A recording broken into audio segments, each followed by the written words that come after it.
Des coins lugubres des paysages hantés de l'Irlande à la mystérieuse ville de Satan en Chine, notre planète recèle des secrets qui défient toute explication. Alors, découvrons ensemble, dans cette vidéo, quelques-uns des endroits les plus particuliers et mystérieux à travers le globe. Et restez bien jusqu'à la fin de cette vidéo, car la dernière découverte vous laissera sans voix. Commençons et préparons-nous à être fascinés par les secrets du jardin kabbalistique, une oasis cachée nichée sous les remparts médiévaux de Gérone, en Espagne. Gardé par un ange serein, ce sanctuaire offre une évasion paisible des rues remplies de touristes. Pourtant, au-delà de sa tranquillité apparente, se cache une riche histoire. Au Moyen-Âge, Gérone était un refuge pour les kabbalistes juifs qui pratiquaient la mystique en secret pour échapper aux yeux vigilants des inquisiteurs.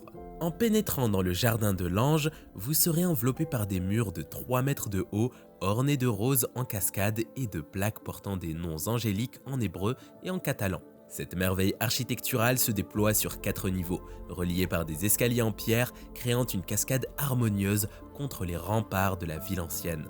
Régalez-vous dans le deuxième niveau vibrant, où des grenadiers, des plantes d'acanthe, de la lavande et des buis bien entretenus créent un havre sensoriel.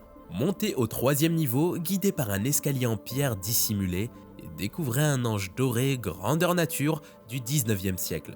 Légèrement vieillie, mais conservant une grâce céleste, cette statue ajoute une touche enchanteresse à la beauté verdoyante du jardin kabbalistique. Découvrez la magie cachée dans cette retraite sereine, où l'histoire, le mysticisme et l'élégance architecturale convergent. Maintenant, découvrons le château de Houska, perché sur une falaise dans la campagne de Prague.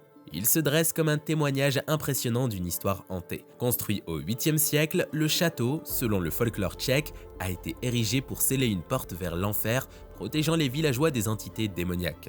Le roi Ottokar II de Bohême, répondant aux plaintes des villageois, a construit la forteresse gothique avec des défenses tournées vers l'intérieur, créant une structure énigmatique conçue pour confiner une force inconnue. Des plaques de pierre massives scellent le portail infernal, surmonté d'une chapelle dédiée à l'archange Michel.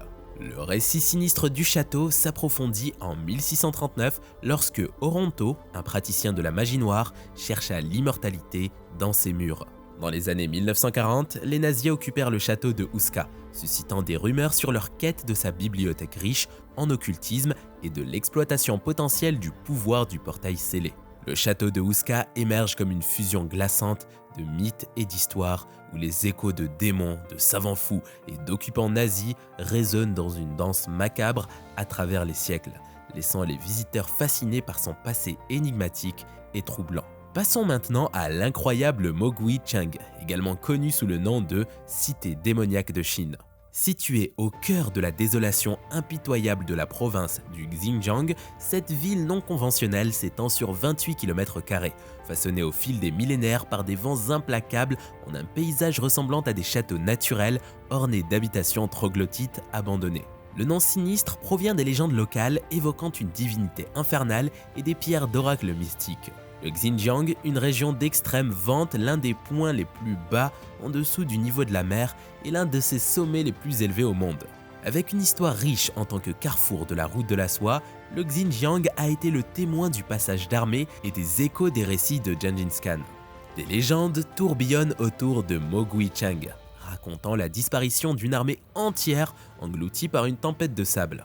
Des chuchotements au sujet de la malveillante divinité taoïste Yanluan Wang imprègnent la nuit, tandis que des pierres caméléons rouges censées abriter des propriétés magiques peuvent être découvertes par des explorateurs intrépides. Au milieu du terrain hanté, les échos fantomatiques des pieds marchands et des tambours d'une armée disparue persistent, enfouis sous les sables mouvants de cette énigmatique cité démoniaque. À présent, j'ai une question pour vous. Connaissez-vous la Wave ? Si vous ne la connaissez pas, c'est une merveille géologique en Arizona, devenue une destination prisée des aventuriers et gagnant en popularité pour son attrait étrange et mystérieux. Obtenir un permis pour contempler cette formation unique est devenu un défi, car la limite a été augmentée à 64 visiteurs au lieu de 20 initialement, nécessitant des inscriptions à la loterie en raison de sa demande croissante. En 2018, près de 200 000 personnes ont rivalisé pour l'opportunité en faisant l'un des sentiers de randonnée les plus exclusifs aux États-Unis, seuls 4,3% étant autorisés sur le sentier. Remontant à 190 millions d'années à l'époque jurassique, la forme ondulante distinctive, les couleurs vibrantes et les rayures de grès de la wave résultent de la danse complexe entre le vent et l'eau. Randonner dans cette merveille naturelle implique une marche de 4,8 km à travers un désert désolé, dévoilant des canyons à couper le souffle. L'endroit est resté un joyau caché jusqu'aux années 1990, date à laquelle sa découverte l'a transformé en une attraction majeure. Pour ceux en quête d'une aventure mouvante et sans égale, avoir la chance de faire de la randonnée à la Wave est une entreprise à inscrire sur leur liste de souhaits, offrant un aperçu d'un chef-d'œuvre préhistorique façonné par les forces de la nature. Préparez-vous dès maintenant à découvrir une Irlande hantée comme vous ne l'avez jamais connue, où le sinistre récit du monastère Bonomargee se dévoile. Datant du XVe siècle, ce site hanté d'Irlande du Nord fut autrefois le refuge de l'énigmatique Sœur Noire. La légende raconte qu'elle connut une fin brutale au sein des ruines du monastère.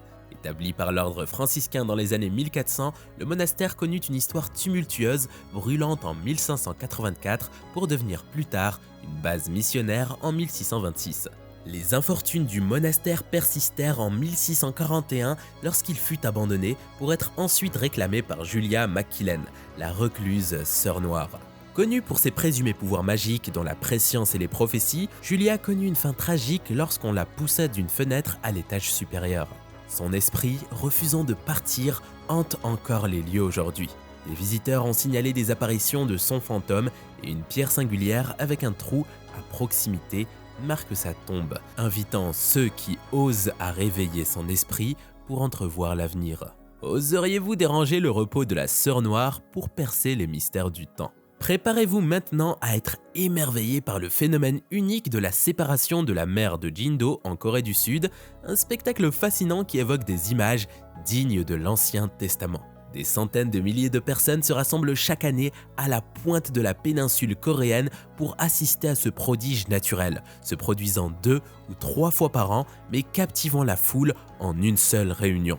La mer de Jindo révèle un chemin magique de 3,2 km, reliant les îles de Jindo et Modo pour une seule et éphémère heure.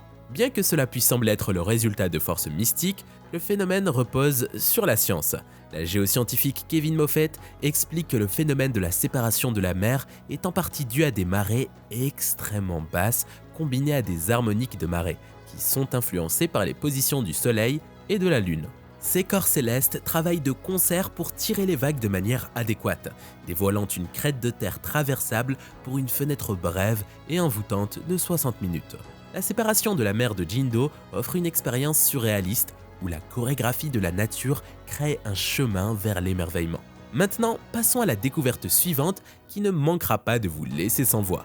Par une glaciale journée d'hiver de 1981, le sergent de marine Bruce Falconer et son ami Timothy Jewell ont mystérieusement disparu dans l'étendue désolée du désert du Dakota du Nord. Célébrant la récente promotion de Falconer, le duo fut vu pour la dernière fois quittant un bar de Bismarck, marquant le début d'un récit déconcertant. 5 jours plus tard, le Chevrolet Blazer abandonné de Falconer fut découvert au bord de la rivière Missouri, près d'un lieu sinistre connu localement sous le nom de Le Désert. Malgré les recherches approfondies de la garde nationale aérienne, aucune trace des hommes n'émergea. L'enthousiasme de Falconer pour sa promotion contredisait les notions de désertion militaire. Après 5 mois, les deux furent déclarés légalement morts, ajoutant un chapitre sombre au mystère non résolu. Cependant, le récit prit un tour lugubre une décennie plus tard lorsqu'un chasseur découvrit le squelette de Jewell non loin du véhicule abandonné. L'analyse médico-légale ne révéla aucun signe de blessure, suggérant des causes naturelles. Pourtant, des questions persistaient. Comment ces hommes, munis d'un véhicule, ont-ils pu s'aventurer dans la nature sauvage seulement pour périr? Et pourquoi sont-ils restés inaperçus si longtemps? Avec le destin de Timothy Jewell confirmé, la localisation de Bruce Falconer continue d'échapper, laissant un vide troublant dans ce récit hanté d'un duo disparu, attiré dans l'étendue du Dakota du Nord par une énigme qui perdure à ce jour. Maintenant, tournons notre attention vers un phénomène qui éveille la curiosité. Laissez-vous captiver, par les pierres qui glissent sur la playa du circuit de course dans la vallée de la mort. Un lieu empreint de mystère fascinant où l'idée d'une cité cachée sous le désert désolé nourrit les imaginations depuis des décennies. Au cœur de ce paysage énigmatique se trouve le Racetrack Playa, une étendue surréaliste qui abrite un phénomène qui intrigue les chercheurs depuis les années 1940, les pierres qui glissent. Ce spectacle étrange se déroule sur ce qui pourrait être l'endroit le plus plat de la Terre, où la nature semble avoir méticuleusement lissé l'immensité du désert. Le mystère tourne autour de rochers colossaux, certains pesant jusqu'à 318 kg, glissant mystérieusement sur le sol du désert de leur propre chef. Les scientifiques, confrontés au mouvement inexplicable, ont initialement proposé des théories impliquant des vents violents atteignant plus de 145 km/h, suggérant qu'ils pourraient propulser les rochers à travers l'argile glissante pendant les précipitations. Cependant, le scepticisme persistait compte tenu de la masse imposante de certaines de ces pierres. Richard Norris et son équipe de l'institution océanographique Scripps affirment avoir résolu l'énigme déconcertante. Ils proposent une réponse définitive. Les rochers colossaux se déplacent lorsque des feuilles minces de glace se forment dans les conditions très spécifiques. Cette glace, se formant dans une danse délicate, pousse légèrement les rochers, laissant des traînées distinctives dans son sillage. Un processus fascinant et minuscule, prenant des centaines d'années pour se déployer, se dresse désormais comme l'explication officielle du phénomène mystique des pierres qui glissent de la vallée de la mort, dévoilant une saga époustouflante de l'art lent et délibéré de la nature dans l'un des paysages les plus mystérieux de l'Amérique. Et vous, qu'en pensez-vous? Dites-le nous dans l'espace des commentaires. Et avant de se quitter, n'oubliez pas de vous inscrire à notre newsletter pour rester à l'affût des dernières découvertes. Chaque semaine, nous partageons avec vous les dernières découvertes en sciences, espace et technologie directement dans votre boîte mail. C'est simple, rapide et c'est le meilleur moyen de ne rien manquer des avancées qui façonnent notre monde. Le lien est dans la description. Merci et à très bientôt sur une prochaine vidéo.